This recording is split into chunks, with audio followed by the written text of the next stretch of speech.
रहेगा कायम, पहाड़ जब न रहे खुदाया, तेरे मुंह की एक बात भी टलेगी ना, चाहे कुछ भी हो।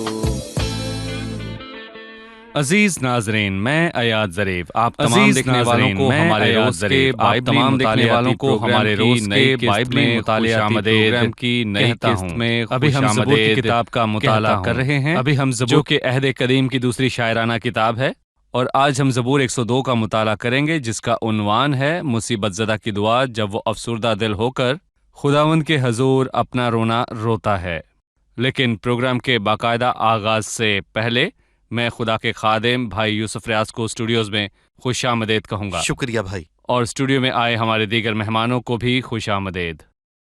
भाई यूसुफ, हमें ज़बूर 102 के मुतालिक कुछ बताएं, इसका मौजू क्या है? ये मसीह के मज़ामीर में से एक है। मसीहा के मज़ामीर से क्या मुराद है भाई यूसुफ? ये मसीह या मसीहा के हवाले से बात करता है और लफ्ज़ मसीह का इब्रानी मतलब मसीहा है।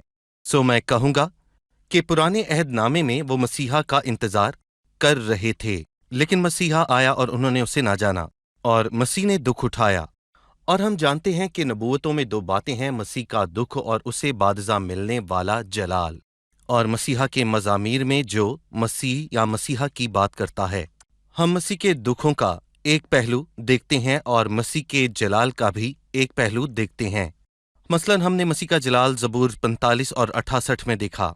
ज़बूर 68 तूने आलम बाला को साउद फरमाया, और ज़बूर 45 में मसीह फिर आएगा और अदल और इंसाफ के साथ बादशाही करेगा। लेकिन ऐसे मज़ामीर भी हैं जो दुखों की बात करते हैं। 4 ज़बूर सलीब की बात करते हैं, ज़बूर 22, ज़बूर 40, ज़बूर 69 और 118। लेकिन एक ज़बूर ऐसा भी है जिसका हम मुतालिया कर चुके हैं, ज़बूर 88, जो कब्र की तन्हाई के हवाले से है जब मसीह दफन किया गया और हमारे गुनाह उसके साथ दफन किए गए। और एक और ज़बूर जो यहूदा के फरेब के मुतालिक बात करता है, जो कि ज़बूर 41 है, जब उसने कहा, बल्कि मेरे दिली दोस्त ने जिस पर मुझे भरोसा था, बल्कि मेरी रोटी खाता मुझ पर लाठी था, उठाई है, मुझ पर लात उठाई। और हम देखते हैं कि ये ज़बूर बागे गतसमनी के हवाले से है। 7 ज़बूर मसीहा के हवाले से हैं जो उसके दुखों की बात करते हैं, और फिर एक बागे गतसमनी, एक यहूदा के फरेब और एक कब्र, और 4 सलीब के बारे में बात करते हैं। और यहाँ पर वो मसीह के गहरे दुखों के बारे में बात करता है जब मसीह बागे गतसमनी में अपने था। मुतालिक कहा, मेरी जान नहायत गमगीन है, यहाँ तक के मरने की नौबत पहुँच गई है। क्या इस ज़बूर की कोई तकसीम है जो हमारे लिए मददगार हो? देखिए, मैं कहूँगा कि ये ज़बूर 3 हिस्सों में तकसीम किया गया है। 1 ता 13 से इंसान की कमज़ोरी, और आयत 12 से लेकर 22 तक मैं कहूँगा खुदा की अब्दियत, और फिर आयत 23 से लेकर ज़बूर के आखिर तक कमज़ोरी और अब्दियत का इम्तिजाज है। दिनों का कलील और तवील होना, जैसा कि हम तीसरे और आखिरी हिस्से में पहुंचकर देखेंगे। इंसान की कमजोरी, खुदा की अब्दियत, इंसान की कमजोरी और खुदा की अब्दियत का इम्तियाज है। अब मैं चंद आयात पढ़ूंगा, फिर आपसे सवाल करूंगा। मुसीबत ज़दा की दुआ जब वो अफसुर्दा दिल होकर खुदावन के हजूर अपना रोना रोता है। ऐ खुदावन, मेरी दुआ सुन और मेरी फरियाद तेरे हजूर पहुँचे। मेरी मुसीबत के दिन मुझसे रूपोश ना हो। अपना कान मेरी तरफ झुका, जिस दिन मैं फरियाद करूं मुझे जल्द जवाब दे। क्योंकि मेरे दिन धुएं की तरह उड़े जाते और मेरी हड्डियां ईंधन की तरह जल गईं। मेरा दिल घास की तरह झुलस कर सूख गया, क्योंकि मैं अपनी रोटी खाना भूल जाता हूँ। कराहते कराहते मेरी हड्डियां गोश्त से जा लगीं। मैं जंगली हवासिल की मानिंद हूँ, मैं वीराने का उल्लू बन गया। मैं बेखाब और उस गोरे की मानिंद हो गया हूँ जो छत पर अकेला हो। मेरे दुश्मन दिन भर मुझे मुलामत करते हैं, मेरे मुखालिफ दीवाना होकर मुझ पर लानत करते हैं। क्योंकि मैंने रोटी की तरह राख खाई और आंसू मिलाकर पानी पिया। ये तेरे गजब और कहर के सबब से है, क्योंकि तूने मुझे उठाया और फिर पटक दिया। मेरे दिन ढलने वाले साया की मानिंद हैं और मैं घास की तरह मुरझा गया हूँ। बड़ी ही संजीदा बातें हैं, खासकर जब आपने बताया कि ये मसीह के हवाले से है जिसका नाम मुबारक है। मसीह इन दुखों से उस बाग में से होते हुए कैसे गुजरा, इन आयात के जरिए हमें उसकी दिली कैफियत के मुतालिक बताएं। दरअसल समझ पाना बहुत मुश्किल है। ये बातें इंसानी दराक से बाहर हैं। लफ्जों की लियाकत से बाला तर हैं। उसका इस बात को दोहरा देना काफी है जिस बात का तस्करा आपने थोड़ी देर पहले किया। मेरी जान बहुत गमगीन है, यहां तक कि मरने की नौबत पहुंच गई। वो तख्ल नफसियाती हालात से गुजर रहा था और लुका की अंजील हमें ये बताती है कि वो और भी दिलसोजी से दुआ करने लगा, और जब वो जमीन पर मुंह के बल था वो पसीने से शराबूर था, हालांकि वो एक सर्द रात थी, क्योंकि इसके कुछ ही देर बाद पतरस खड़ा होकर आग को ताप रहा था, लेकिन उसका पसीना आग की बड़ी बूंदें बन गया। और बाइबल बताती है कि उसे एक फरिश्ता दिखाई देने लगा जो उसको तकवीयत देता था। सो मैं कहूंगा कि इस मामले की वजाहत कौन कर सकता है जो इंसानी इदराक से बाहर है, लेकिन मैं कहूंगा कि मसीह ने बागे गतसमनी में पाकीज़गी और मुकम्मल वफादारी का सबूत दिया। उसकी कामिल पाकीज़गी, जबकि उसने खुदा से मिन्नत की कि अगर तेरी मर्जी हो तो ये प्याला मुझसे टल जाए। और बहुत से लोग इन अल्फाज की गलत तशरीह करते हैं और सोचते हैं कि मसीह मौत से डर गया। नहीं, मैं कहूंगा कि मसीह की मौत किसी शहीद की मौत की तरह नहीं। मसीह ने खौफ न खाया क्योंकि वो शुजातमंदी से बाकी शोहदा से कम ना था, लेकिन वो खुदा के गजब के तहत मारा गया, और ऐसी मौत मरा जिससे पहले वो गुनाह बन गया और उसने करोड़ों गुनाह खुद पर लाद लिए जिनसे वो शदीद नफरत करता था। खुदा के हजूर एक खुदसर और मुसरफ बेटे और शराबी बेटे की तरह खड़ा हुआ, जबकि वो हकीकी तौर पर फरमाबरदार बेटा है और कोई ऐसा नहीं कर सकता। लेकिन ये सब कुछ मसीह के साथ बागे गतसमनी में हुआ। जहां तक फरमाबरदारी और कामलियत की बात है, प्याले से घबराने के बावजूद फिर भी उसने ये कहा, तो भी मेरी नहीं बल्कि तेरी मर्जी पूरी हो, यानी मैं खुद को तेरे ताबे करता हूं और ये कड़वा प्याला पीता हूं।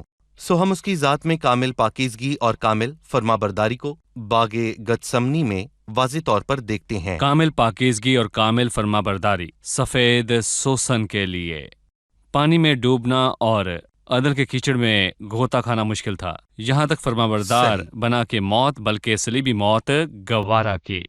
नाज़रीन, मिलते हैं एक छोटे से वक्फे के बाद, हमारे साथ रहिए। ज़बूर 102 में हमें मसीह की जिल्लत और मुसीबत दिखाई गई है जो उसने बागे गतसमनी में देखी। यहाँ हम खुदावंद को दुआ करते देखते हैं, उसकी अजीम हलीमी के बावजूद वो खुदा ही है जो जिस्म में जाहिर हुआ। यहाँ खुदावन ने हलीमी के साथ अपने अजीम मकसद को बतौर गुनाह उठाने वाले के पूरा किया।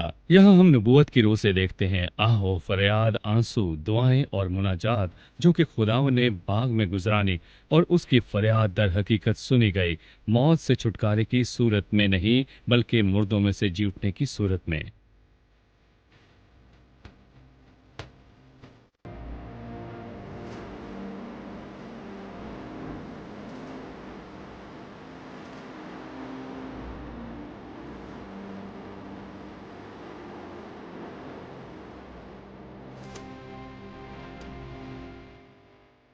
खुशामदीद। आइए चलते हैं मेहमानों की जानिब और जानते हैं उनका सवाल।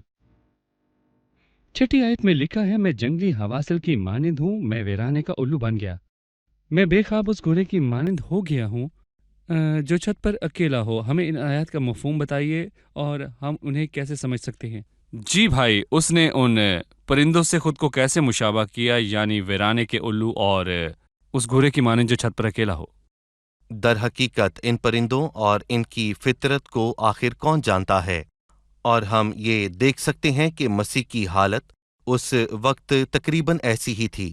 मैं जंगली हवासील की मानिंद हूं, और कहा जाता है कि जंगली हवासील सबसे ज्यादा गमनाक और दर्दनाक परिंदा है, और ये मर्द गमनाक और रंज के आशना की तरफ इशारा करता है।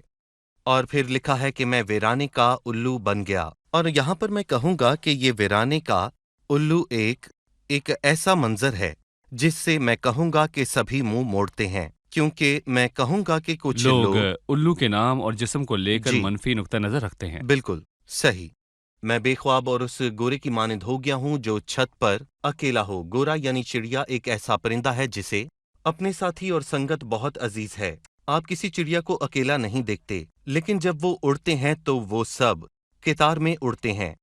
جب مسیح پر ان لفظوں کا اطلاق کیا جاتا ہے کہ میں جنگلی ہواسیل کی مانند ہوں، تو ہواسیل دراصل جنگل میں نہیں رہتا، اور ہواسیل کے جنگلی ہونے کا مطلب یہ ہے کہ وہ دراصل اپنے ماحول سے بالکل ایک مختلف ماحول میں رہا، اور پھر خشکی میں مسیح جو کہ سارے جلال کا مالک ہے اور جو ازل سے ابد تک نور کے ماحول میں رہنے والا ہے، وہ تاریکی اور بے انصافی اور نفرت اور بدی کی دنیا میں کیسے آ سکتا ہے؟ وہ جنگلی ہواسیل کی مانند تھا، اور پھر وہ ویرانے کا الو بن گیا۔ یہ بات نہ صرف اس کی زندگی پر توجہ دلاتی ہے، بلکہ اس پر ہونے والے مقدمے پر بھی۔ جب انہوں نے اس کی تذلیل کی اور اس پر تھوکا، اسے تمانچے اور کوڑے مارے، تو اس کی صورت کیسی ہو گئی؟ اس کا چہرہ ہر بشر سے زائد اور اس کا جسم ہر بنی آدم سے زیادہ بگڑ گیا۔ لیکن آخری مثال کے میں بے خواب اور اس گورے کی مانند ہو گیا ہوں جو چھت پر اکیلا ہو۔ وہ مرد غمناک تھا، اس پر مقدمہ چلا، لیکن میں کہوں گا کہ جب اسے صلیب پر لٹکایا گیا اور خدا نے اسے اس ویرانے اور تاریکی میں اکیلا چھوڑ دیا، تو میں کہوں گا کہ یہ مسیح ہے اور اس کا وہ دکھ جو اس نے ہماری خاطر اٹھایا۔ اس کے بعد وہ کہتا ہے کہ اس نے روٹی کی طرح راکھ کھائی اور آنسو ملا کر پانی پیا، کیونکہ خدا کا قہر اور غضب اس پر تھا۔ پھر 12ویں آیت سے لکھا ہے، لیکن تو اے خداوند ابد تک رہے گا اور تیری یادگار پشت در پشت رہے گی۔ تو اٹھے گا اور سیون پر حکم کرے گا، کیونکہ اس پر ترس کھانے کا وقت ہے، ہاں اس کا معین وقت آ گیا ہے، اس لیے کہ تیرے بندے اس کے پتھروں کو چاہتے اور اس کی خاک پر ترس کھاتے ہیں، اور قوموں کو خداون کے نام کا اور زمین کے سب بادشاہوں کو تیرے جلال کا خوف ہوگا، کیونکہ خداون نے سیون کو بنایا ہے اور اپنے جلال میں ظاہر ہوا ہے۔ اس نے بے قصوں کی دعا پر توجہ کی اور ان کی دعا کو حقیر نہ جانا۔ یہ آئندہ قوم کے لیے لکھا جائے گا، اور ایک قوم پیدا ہوگی جو خداون کی ستائش کرے گی، کیونکہ اس نے اپنے مقدس کی بلندی پر سے نگاہ کی۔ خداون نے آسمان پر سے زمین پر نظر کی، تاکہ اسیر کا کراہنا سنے اور مرنے والوں کو چھڑا لے، تاکہ لوگ سیون میں خداون کے نام کا اظہار اور یروشلم میں اس کی تعریف کریں، جب خداون کی عبادت کے لیے قومیں اور مملکتیں مل کر جمع ہوں۔ بھائی یوسف، ہم نے اس حصے کو ایک عنوان دیا، یعنی خدا کی ابدیت۔ ان آیات کو مد نظر رکھتے ہوئے خدا کی ابدیت سے کیا مراد ہے؟ پہلی آیت یہ کہتی ہے، لیکن تو اے خداون۔ پہلے اس نے اس کی کمزوری کی بات کی، اور یہ کہ اس کے دن گھاس اور سائے کی مانند ہیں، لیکن تو اے خداون اب تک رہے گا اور تیری یادگار پشت در پشت رہے گی۔ اس صورت اور پھر پچھلی صورت میں کتنا فرق ہے! لیکن نہ صرف خدا اب تک رہے گا بلکہ اس کے وعدے بھی اٹل ہیں۔ سو وہ یہاں مستقبل اور سیون کی برکتوں کی بات کرتا ہے، اور میں کہوں گا کہ یہ مسیح کے دکھوں سے الگ نہیں ہیں جو اس نے اس قوم کی خاطر اٹھائے، ہر شخص کی خاطر اور کلیسیا کی خاطر، بلکہ خداوند کے جلال کی خاطر۔ سیون کو تعمیر کرنے اور ان لوگوں کو بحال کرنے کے لیے اور مستقبل میں ان لوگوں کے وسیلے جلال پانے کے لیے ایک قیامت تھی۔ مسیح صلیب کے دکھ سے گزرا، صحیح۔ اس لیے 17ویں آیت میں لکھا ہے، اس نے بے قصوں کی دعا پر توجہ کی اور ان کی دعا کو حقیر نہ جانا۔ میں چاہوں گا کہ آپ خدا کی صفات پر بات کریں اور وہ کس طور پر مداخلت کرتا ہے۔ یہاں بے قص کون ہے؟ یہاں وہ واحد اور جمع میں بات کرتا ہے۔ یہاں وہ کہتا ہے، اس نے بے قصوں کی دعاؤں پر توجہ کی اور ان کی دعاؤں کو حقیر نہ جانا۔ یہ ایک دوہرا عکس ہے۔ وہ بے قص مسیح ہے جس نے اور بھی دل سوزی سے دعا کی۔ اس نے اپنی بشریت کے دنوں میں زور زور سے پکار کر اور آنسو بہا بہا کر اسی سے دعائیں اور التجائیں کی جو اسے موت سے بچا سکتا تھا، اور خدا ترسی کے سبب سے اس کی سنی گئی۔ جبکہ مسیح اس تنگی اور آزمائش سے گزرا تو قوم بھی اسی تنگی اور آزمائش سے گزرے گی، اور وہ بھی بے قص ہوں گے، اس لیے لکھا گیا ہے کہ وہ ان کی دعاؤں کو حقیر نہ جانے گا، اور وہ اس بڑی مصیبت کے وقت میں خداوند پر تکیہ کریں گے اور ان کا انصاف کرے گا جب وقت معائنہ آئے گا، جیسا کہ یہاں پر 13ویں آیت میں لکھا ہے۔ وہ یہاں پر کہتا ہے کہ تو اٹھے گا اور سیون پر رحم کرے گا، کیونکہ اس پر ترس کھانے کا وقت ہے۔ ہاں، اس کا معائنہ وقت آ گیا ہے۔ کیونکہ اس نے اپنے مقدس کی بلندی پر سے نگاہ کی، خداوند نے آسمان پر سے زمین پر نظر کی، تاکہ اسیر کا کراہنا سنے اور مرنے والوں کو چھڑا لے۔ اس نے نگاہ کی تاکہ مداخلت کرے۔ اسیر کون ہے और वो मरने वाले कौन हैं और खुदा ने किस तौर पर मुदाखलत की। यहाँ वो मुस्तकबिल की बात करता है, लेकिन हमें याद रखना है कि खुदा ने मुदाखलत कर रखी है उनके हक में जब उसने उनका करहाना सुना और वो उन्हें मुल्क मिस्र की असीरी से छुड़ाने को उतरा।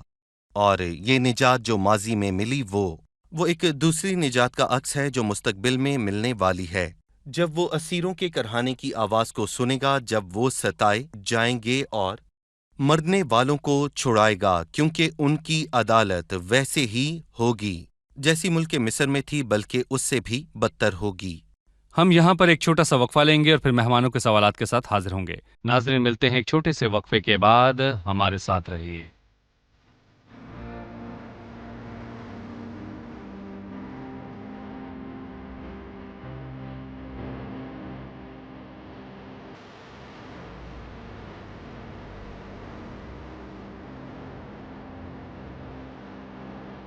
खुशामदीद। आइए चलते हैं अपने मेहमानों की जानिब और जानते हैं उनका सवाल। वो 24वीं आयत में कहता है, मैंने कहा ऐ मेरे खुदा मुझे आधी उम्र में ना उठा। खुदावंद को इससे क्या फर्क पड़ता है कि उसकी उम्र आधी है या पूरी है? इस बात का क्या मतलब है कि मैंने कहा ऐ मेरे खुदा मुझे आधी उम्र में ना उठा?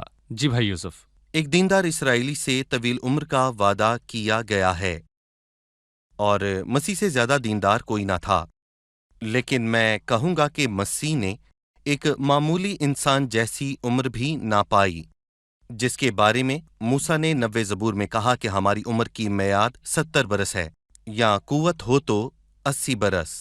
तो मसीह तो 80 या फिर 70 या फिर इसका आधा भी ना जिया, जो कि कम से कम हद है, क्योंकि मसीह सिर्फ 33 बरस जिया। और मैं यहाँ पर यह भी कहना चाहूँगा कि मसीह सरसब्जो शादाब दरख्त था जी। जिसे उसकी आधी उम्र में काटा गया। लेकिन जब हम आगे पढ़ते हैं तो हमें बाइबल के शानदार होने का एहसास होता है, क्योंकि अगर आप ज़बूर ही की किताब से पढ़ेंगे तो आपको ऐसा महसूस होगा कि इस दुआ की तकमील के मैंने कहा ऐ मेरे खुदा मुझे आधी उम्र में ना उठा, यह कि तेरे बरस पुश्त दर पुश्त हैं, ये मसीह का वही कलाम है। लेकिन अगर आप इब्रानियों के खत का पहला बाब पढ़ें तो आपको एक हैरान कुन बात मिलेगी कि बाप का मसीह को जवाब ये है कि जब उसने बाप से कहा कि मुझे आधी उम्र में ना उठा, तो बाप ने जवाब दिया, जिसे हम इब्रानियों 1 से समझते हैं कि तेरे बरस पुश्त दर पुश्त हैं, तूने कदीम से जमीन की बुनियाद डाली। आसमान तेरे हाथ की सनत है, वो नेस्त हो जाएंगे पर तू बाकी रहेगा, बल्कि वो सब पोशाक की मानंद पुराने हो जाएंगे और तू उनको लिबास की मानंद बदलेगा। वो बदल जाएंगे पर तू ला तब्दील है और तेरे बरस ला इंतहा होंगे। भाई, अब मैं आखिरी आयात पढ़ना चाहूंगा जिनमें हौसला अफजा जवाब मौजूद है और बाप की तरफ से बेटे के लिए कदर के अल्फाज हैं, जबकि उसने बाप से कहा कि उसने राह में मेरा जोर घटा दिया, उसने मेरी उम्र कोहताह कर दी। मैंने कहा ऐ मेरे खुदा मुझे आधी उम्र में ना उठा, तेरे बरस पुश्त दर पुश्त हैं, तूने कदीम से जमीन की बुनियाद डाली। आसमान तेरे हाथ की सनत है, वो नेस्त हो जाएंगे पर तू बाकी रहेगा, बल्कि वो सब पोशाक की मानंद पुराने हो जाएंगे, तू उनको लिबास की मानंद बदलेगा और वो बदल जाएंगे, पर तू ला तब्दील है और तेरे बरस ला इंतहा होंगे। तेरे बंदों के फर्जंद बरकरार रहेंगे और उनकी नस्ल तेरे हजूर कायम रहेगी। उससे ये कहा गया कि तूने कदीम से जमीन की बुनियाद डाली, पर तू ला तब्दील है, तेरे बरस ला इंतहा होंगे। फिर अगली आयत में कहता है तेरे बंदों के फर्जंद कायम रहेंगे। उसके बंदे कौन हैं? गौर करें कि उसने दुआ में दिन के मुतल्लिक वाज़े बात की है। उसने मेरी उम्र को ता कर दी। मैंने कहा ऐ मेरे खुदा तू मुझे आधी उम्र में ना उठा, लेकिन जवाब ये था कि तेरे बरस, ना कि तेरे दिन। जी। सो उसने उससे कहा तेरे बरस पुश्त दर पुश्त हैं, तू ला तब्दील है और तेरे बरस ला इंतहा होंगे। सो वो दुआ में दिनों की बात करता है, लेकिन जवाब में बरसों की बात होती है। तेरे बरस ला इंतहा हैं, वो बेशुमार हैं और वो कभी खत्म ना होंगे। तेरे बंदों के फर्जंद बरकरार रहेंगे और उनकी नस्ल तेरे हजूर कायम रहेगी। आए इस बात पर वापस आते हैं जिसका तस्करा दूसरे हिस्से में हुआ है। तू उठेगा और सेऊन पर रहम करेगा, क्योंकि उस पर तरस खाने का वक्त है। हाँ, उसका मोइना वक्त आ गया है।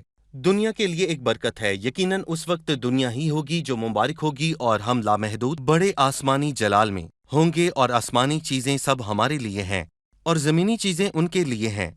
مگر آسمانیوں کا جلال اور ہے اور زمینیوں کا جلال اور ہمارا حصہ اس سے بڑھ کر ہے۔ اور اگر ہم صلیب کو دیکھیں تو اس کے پھل کی پیداوار تمام حلقوں میں ہو چکی ہے، کلیسیا کے حلقے میں، اسرائیل کے حلقے میں، لوٹ کر آنے والی قوم اور زمین کے انتہائی حصوں کے حلقے میں، تمام قوموں میں صلیب کے گہرے پھلوں کی پیداوار یقیناً ہوگی، اور مسیح کو اس کی فرمانبرداری کا انعام ملے گا جو مرد غمناک اور رنج کا آشنا بنا۔ بھائی یوسف، خداوند آپ کو برکت دے۔ آپ کے ہمراہ مطالعے کا بہت لطف آیا، خاص کر جبکہ کہیں اور ایسی باتیں سننے کو نہیں ملتی۔ مجھے ناظرین کی طرف سے اکثر پیغامات موصول ہوتے رہتے ہیں جو بتاتے ہیں کہ ہمیں ایسی باتیں سننے کو نہیں ملتی، یہاں تک کلیسیا میں بھی۔ بائبل مقدس تو کھولی جاتی ہے لیکن ان معاملات پر تفصیلی بات چیت نہیں ہوتی۔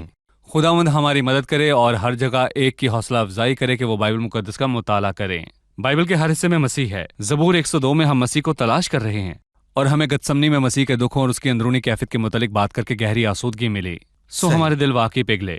جب بائبل مقدس گھروں اور چرچز میں کھولی جاتی ہے، لوگ خداوند کو زیادہ سے زیادہ جانتے اور اس کے مزید قائل ہوتے جاتے ہیں۔ خداوند آپ کے ساتھ ہو۔ چلیے مہمانوں سے ان کی رائے جانتے ہیں۔ یہ زبور بتاتا ہے کہ کیسے مسیح نے بطور انسان دکھ اٹھایا۔ وہ ہیبت تک نفسیاتی دباؤ کے زیر اثر تھا، اور جب بھی میں نفسیاتی دباؤ کا شکار ہوتی ہوں تو یہ جان کر حوصلہ پاتی ہوں کہ خداوند میرے ساتھ ہے۔ مجھے اس زبور نے گہرے طور پر چھوا جب میں نے مسیح کی زمین پر حالت کو دیکھا۔ وہ مصیبت زدہ تھا جو میری خاطر آیا۔ مسیح کی زمینی دکھوں اور اس کے ہیبتناک منظر پر جس کے متعلق ہم نے ابھی سنا، جب ہم غور کرتے ہیں تو ہم دنیا میں اس کے لیے جینے کے مزید قائل ہو جاتے ہیں۔ جب میں مسیح کو یہاں اس کے گورے کی مانند دیکھتا ہوں جو چھت پر اکیلا ہو، تو مجھے گیت کے وہ بول یاد آتے ہیں کہ اس کے سب دوست اسے اجنبی کی مانند چھوڑ گئے۔ اور جب میں مشکل حالات سے اور مصائب سے گزرتا ہوں تو خداوند ہی ہے جو میرے ساتھ کھڑا ہوتا ہے۔ میں گناہ سے آزمایا جاتا ہوں تو میں خداوند سے یہی کہتا ہوں، اے خداوند میری مدد کر کہ یاد رکھ سکوں کہ تجھے میرے گناہوں کے سبب سے کتنا دکھ اور مصیبت سے گزرنا پڑا، اور اس سے مجھے پاکیزگی میں جینے کا حوصلہ ملتا ہے۔ شکریہ، خداوند آپ سب کو برکت دے۔ بھائی یوسف، آپ کا بھی شکریہ۔ عزیز ناظرین، آج کی قسط میں ہم نے دیکھا کہ یہ زبور مسیح کے انسانی جذبات کے حوالے سے ہے جو باغ گتسمنی میں ابھر آئے، جبکہ اس کے سامنے وہ پیالہ تھا جسے وہ پینے کو تھا، خدا کے عدل کا پیالہ۔ ایسے مشکل وقت میں مسیح مکمل طور پر پاک اور فرمانبردار تھا، اور اس کے متعلق کہا گیا مصیبت زدہ کی دعا جب وہ افسردہ دل ہو کر خداوند کے حضور اپنا رونا روتا ہے، اس کے سب دوست اسے اجنبی کی مانند چھوڑ گئے۔ لیکن میرے اور آپ کے لیے یہ پیغام ہے آج کی قسط میں کہ مبارک ہے وہ جو غریب کا خیال رکھتا ہے۔ مسیح کی قدر کرنا یہی نہیں کہ آپ اس کے لیے ہمدردی رکھیں یا اس کے لیے دکھی ہوں، بلکہ اسے قدر کی نگاہ سے دیکھنا، اس کی بستی کی قدر کرنا، مسیح کے کام کی قدر کرنا، مسیح کے دکھوں کی قدر کرنا، اور ان دکھوں کو ذاتی طور پر اپنے لیے جاننا۔ مبارک ہے وہ جو اس غریب کو قدر کی نگاہ سے دیکھتا ہے، اس پر اور اس کے کام پر بھروسہ رکھیں۔ عزیزو، میں آپ کو دعوت دیتا ہوں کہ مسیح کے کلام کا گہرائی سے مطالعہ کریں۔ آنے والی قسط میں پھر ملاقات ہوگی۔ خداوند آپ کو برکت دے۔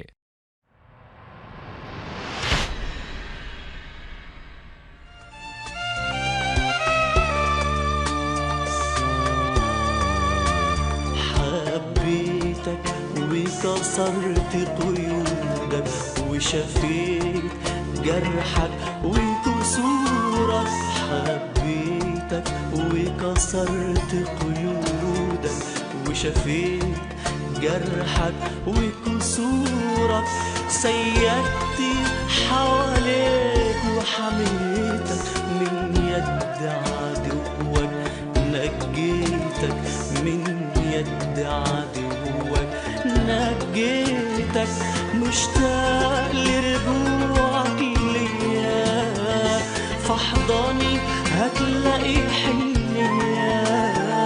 مشتاق لرجوعك ليا، فاحضني هتلاقي حنية، ارويك واحييك، ارويك واحييك وافرح قلبي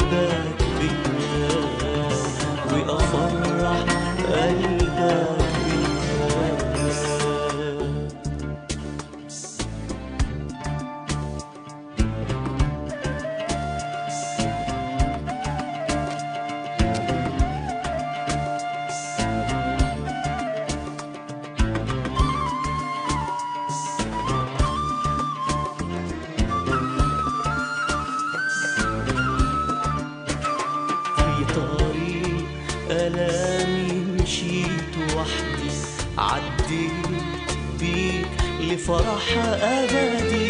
في طريق ألامي مشيت وحدي، عديت بيك لفرح أبدي.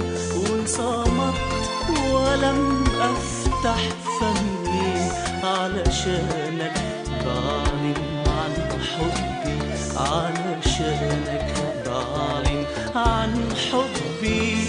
مشتاق لرجوعك ليا، فاحضني هتلاقي حنية.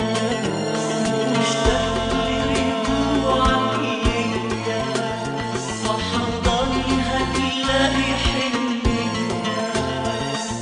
أرويك وحييك، أرويك وحييك، وأفرح قلبك بيا، وأفرح قلبك بيا.